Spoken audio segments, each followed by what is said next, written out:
Hello, listening friends. नमस्कार श्रोता मित्रों, We are glad you've joined us today. हम आनंदित हैं कि आप हमारे साथ सम्मिलित हुए हैं।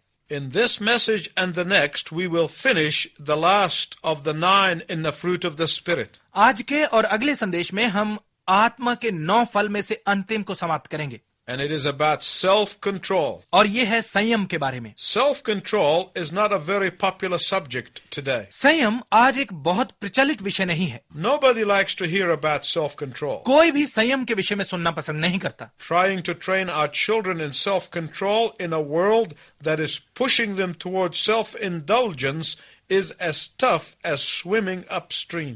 ऐसे संसार में जो कि हमारे बच्चों को आत्मलिप्तता की तरफ धकेल रहा है, उन्हें संयम का प्रशिक्षण देने का प्रयत्न करना उतना ही कठिन है जितना पानी के बहाव के विपरीत तैरना।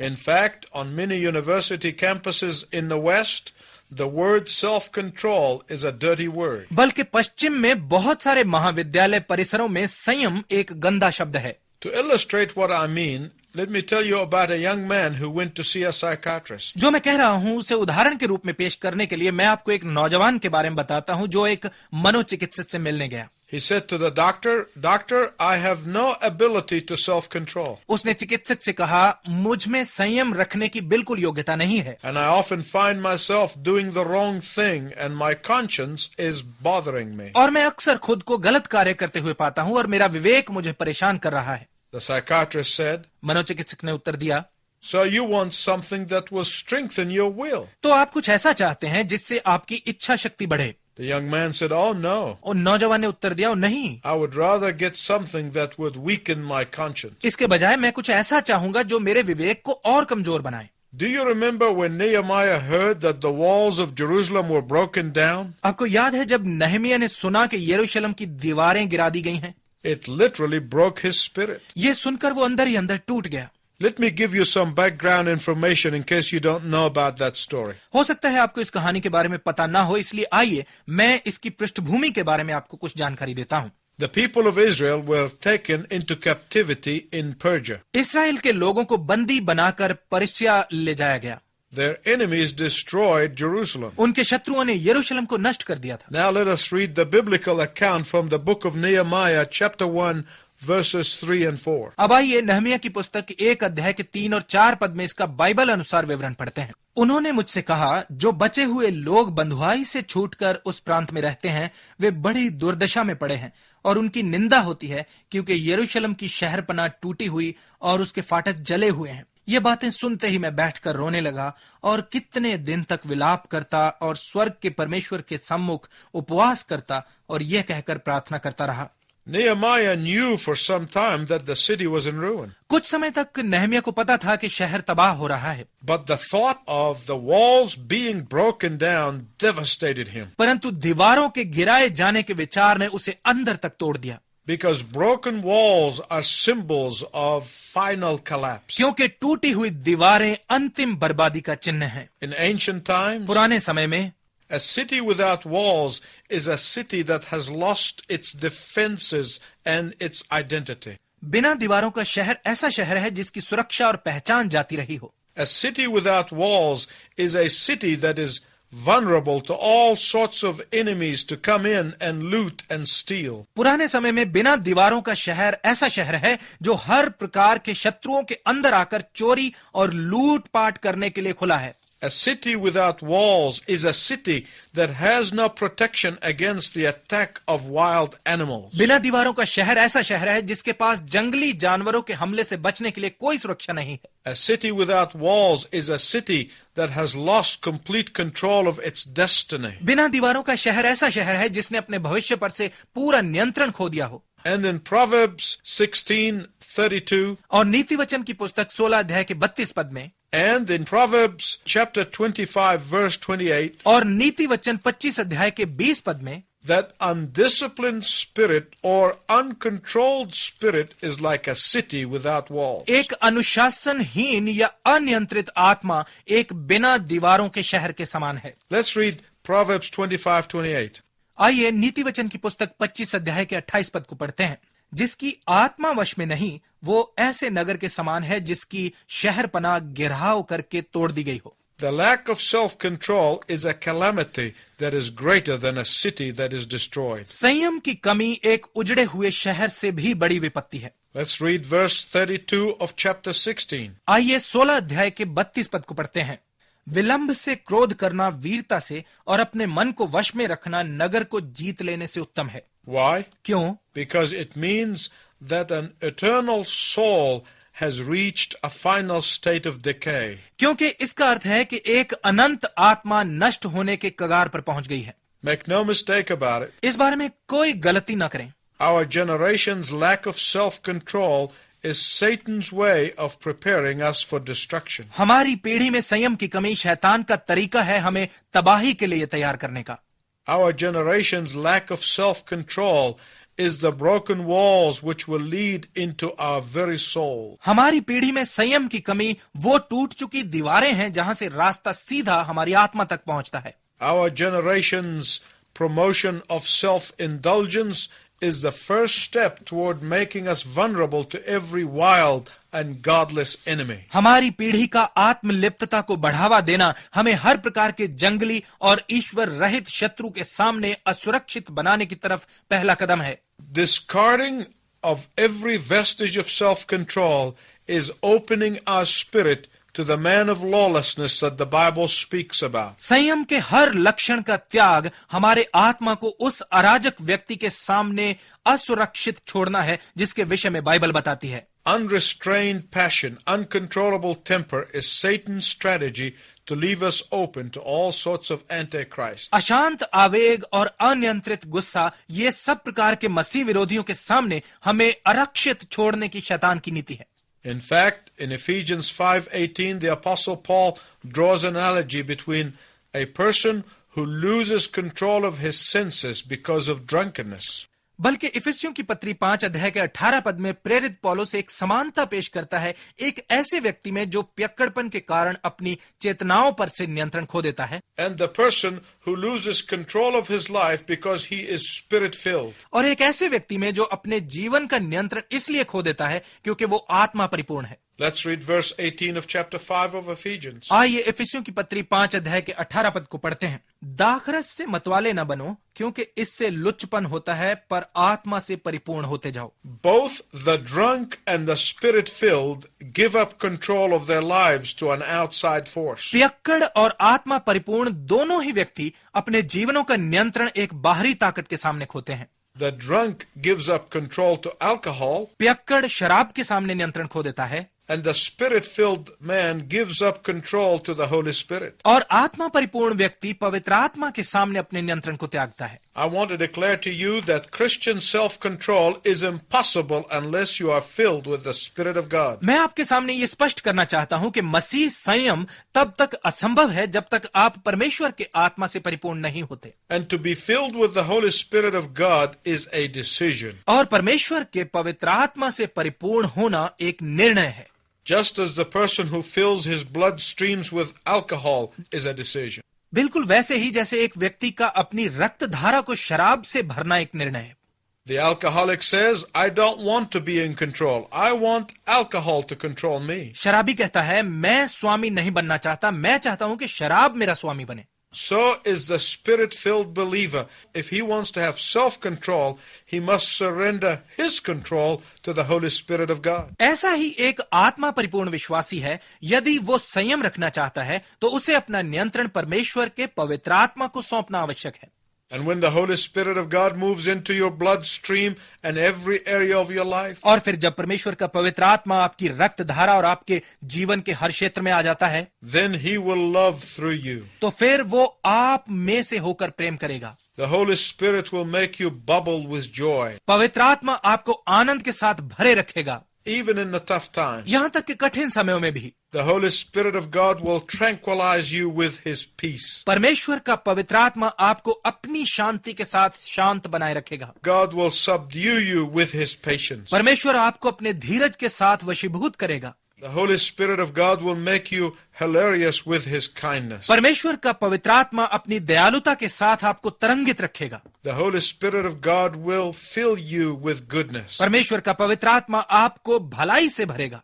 The Holy Spirit of God will endow you with faithfulness. परमेश्वर का पवित्र आत्मा आपको विश्वास योग्यता से संपन्न करेगा। The Holy Spirit of God will give you meekness, which is strength under control. परमेश्वर का पवित्र आत्मा आपको नम्रता देगा, जिसका अर्थ है वश में शक्ति। The Holy Spirit of God will give you self-control and discipline. परमेश्वर का पवित्र आत्मा आपको संयम और अनुशासन देगा। My listening friends, there are 3 things I want to tell you about self-control. मेरे श्रोता मित्रों, संयम के बारे में 3 बातें हैं जो मैं आपको बताना चाहता हूँ। I will tell you some in this message and some in the next message. कुछ मैं आपको इस संदेश में बताऊंगा और कुछ अगले संदेश में। First of all, सबसे पहले, self-control is not self-mastery. संयम आत्म प्रवीणता नहीं है। Secondly, दूसरा, self-control is not self-improvement. संयम स्वयं सुधार नहीं है। Thirdly, तीसरा, self-control must have a focus. संयम का एक केंद्र बिंदु होना चाहिए। Let's look at the first one. आइए पहली बात को देखें। The self-control that is the fruit of the Spirit संयम जो कि आत्मा का फल है, is not the same thing as self-mastery that people talk about. ये आत्म प्रवीणता जैसा नहीं है जिसके बारे में लोग बात करते हैं। The Bible is talking about self-surrender, not self-mastery. Bible आत्म समर्पण के बारे में बात कर रही है, ना कि आत्म प्रवीणता के विषय में। Let me give you a contrast between the two. मैं आपको इन दोनों में फर्क बताता हूँ। Self-control is being empowered by the Holy Spirit of God. संयम का मतलब है परमेश्वर के पवित्र आत्मा के द्वारा सामर्थ पाना। But self-mastery is dependent entirely on your willpower. परंतु आत्म प्रवीणता पूर्ण रूप से आपकी इच्छा शक्ति पर निर्भर है। Self-control is what takes place in your life out of the abundance that springs out of your love for the Lord Jesus Christ. संयम वो चीज है जो उस परिपूर्णता के कारण आपके जीवन में आता है जो प्रभु यीशु मसीह के प्रति आपके प्रेम में से बहती है। But self-mastery is designed to make you take control of your destiny. परंतु आत्म प्रवीणता को बनाया ही इसलिए गया है कि आप अपने भाग्य का नियंत्रण खुद करें। Self-mastery is what the Pharisees practiced. आत्म प्रवीणता वही है जो फरीसी करते थे। They were so disciplined from the outside and people stood in awe of their discipline. वो बाहर से बहुत ही अनुशासित थे और लोग उनके अनुशासन का भय मानते थे। But the Lord Jesus Christ, who can see on the inside, called them sepulchre. परंतु प्रभु यीशु मसीह जो अंदर तक देख सकता है, उसने उन्हें कब्रें कहा। Why? क्यों? Because they looked good on the outside, क्योंकि वो बाहर से बहुत अच्छे दिखते थे, but on the inside there was nothing but a bunch of dead bones. परंतु अंदर से वो मृत हड्डियों के एक ढेर के अलावा और कुछ भी नहीं थे। The best of self-mastery will not withstand the scrutiny of your soul when you're all alone and naked before God. जब आप परमेश्वर के सामने नंगे और अकेले हैं, तो जब वो आपके आत्मा का सूक्ष्म निरीक्षण करता है, तो आपकी सबसे उत्तम आत्म प्रवीणता भी काम नहीं आएगी। Deep down you know that things are out of control. अंदर गहराई में आपको पता है कि सब कुछ गड़बड़ है। Only the Holy Spirit can give you that assurance that all is under control when you come under His control. केवल पवित्र आत्मा ही आपको ये निश्चितता दे सकता है कि सब कुछ काबू में है जब आप उसके नियंत्रण में हैं। The modern day Stoics, like the Pharisees, worshipped at the shrine of sovereign self-will. फरीसियों के समान आज के योगी भी अपनी ही सर्वोच्च इच्छा की समाधि पर उपासना करते हैं। The Stoics are the grit your teeth and make it happen type people. योगी इस प्रकार के लोग हैं जो कहते हैं अपने दांतों को भींचो तो ऐसा हो जाएगा। But these are the very people who, when they are confronted with what is unexpected in life, परंतु बिल्कुल यही लोग हैं जिनका जीवन में जब किसी आकस्मिक बात से सामना होता है, they become fatalistic and morbid. तो ये भाग्यवादी और रोगयुक्त हो जाते हैं। It's like that man who wanted to live to be 100 years old. ये उस व्यक्ति के समान है जो 100 साल की आयु तक जीना चाहता था। He was willing to practice any form of discipline and self-mastery to reach the age of 100. 100 साल की आयु तक पहुंचने के लिए वो किसी भी प्रकार के अनुशासन और आत्म प्रवीणता का अभ्यास करने के लिए तैयार था। So he went to his doctor and said, "How can I live to be 100?" तो वो अपने डॉक्टर के पास गया और उससे कहा, मैं 100 साल तक कैसे जी सकता हूँ? The doctor replied, डॉक्टर ने उत्तर दिया, "You have to give up biscuits, cakes, ice cream and all other desserts. तुम्हें बिस्कुट, केक, आइसक्रीम और इस प्रकार की सब चीजें छोड़नी होंगी। Then you have to stop eating red meat, potatoes and bread." फिर तुम्हें मांस, आलू और ब्रेड ये सब भी छोड़ना पड़ेगा। Finally, the doctor concluded, "Also, you have to give up soft drinks like Coca-Cola and coffee and tea. अंत में डॉक्टर ने ये कहते हुए अपनी बात समाप्त की, तुम्हें ठंडा कॉफी और चाय भी छोड़नी होगी। Now this man was willing to do whatever it takes to reach 100. अब 100 साल की आयु तक पहुंचने के लिए ये व्यक्ति कुछ भी करने के लिए तैयार था। So he looked at the doctor and said, तो उसने डॉक्टर की तरफ देखा और कहा, if I do all of that, will I live to be 100? यदि मैं ये सब करूं तो क्या मैं 100 साल तक जीऊंगा? The doctor answered, डॉक्टर ने उत्तर दिया, I can't guarantee that. मैं इसकी गारंटी नहीं दे सकता, But if you do all of that, it will certainly feel like that long. परंतु यदि तुम ये सब करो तो इतनी लंबी आयु जैसा अवश्य लगेगा।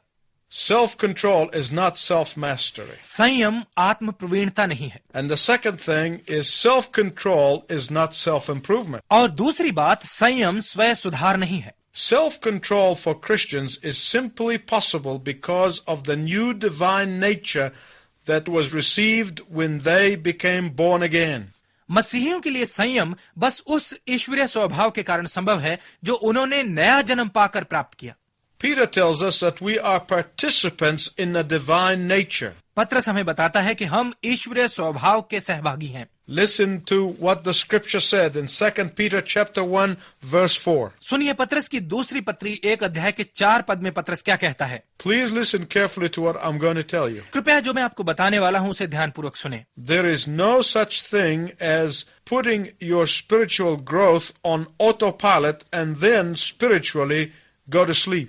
अपनी आत्मिक बढ़ोतरी को स्वचालित स्थिति में छोड़कर आत्मिक रूप से सो जाने जैसा कोई विकल्प है ही नहीं। If I want to enjoy the power of God working in my life, यदि मैं परमेश्वर की शक्ति को अपने जीवन में कार्य करते हुए इसका आनंद उठाना चाहता हूं, I have to cooperate with God in that control process. तो उस नियंत्रण प्रक्रिया में मुझे परमेश्वर का साथ देना होगा। Control of what, you say? आप कहेंगे किस बात का नियंत्रण? Control of all other worldly desires that I have within me as a result of my old nature. उन सब सांसारिक इच्छाओं का नियंत्रण जो मेरे पुराने स्वभाव के कारण मेरे अंदर है।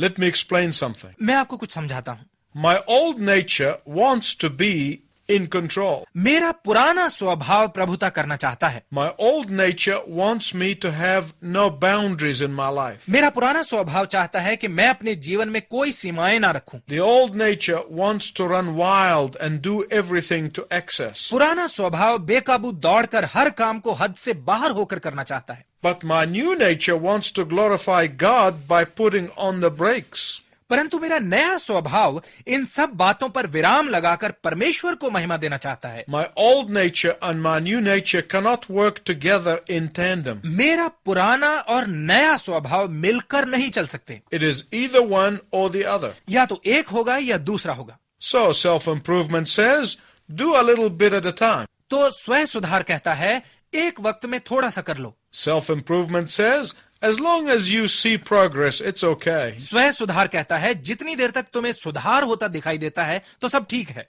Self-improvement says, you are not going to lose weight overnight. स्वयं सुधार कहता है एक ही रात में तुम भार नहीं घटा सकते। Self-improvement says, you are not going to quit all at once. स्वयं सुधार कहता है तुम सब कुछ एक ही बार में नहीं छोड़ सकते। Self-improvement says, build up to it. स्वयं सुधार कहता है पहले इसके योग्य बनो। Self-improvement says, just work at it and be happy for whatever progress you make. स्वयं सुधार कहता है बस इस पर थोड़ी बहुत मेहनत करते रहो और जो भी उन्नति हो उसी में खुश रहो। That is self-improvement. ये स्वयं सुधार है। But that is not the self-control that comes from the spirit-filled life. परंतु ये संयम नहीं है जो आत्मा परिपूर्ण जीवन में से आता है। In the Christian life, you cannot get two distinct natures cooperating. मसीही जीवन में आप दो भिन्न स्वभावों को सहमति में नहीं रख सकते। You either exhibit one or the other. आप या तो एक प्रदर्शित करेंगे या दूसरे को करेंगे। Now, there are some people who confuse the Christian life with self-improvement programs. अब कई ऐसे लोग हैं जो मसीही जीवन को स्वयं सुधारक कार्यक्रमों के साथ उलझा देते हैं। So they work on the most troublesome areas of their lives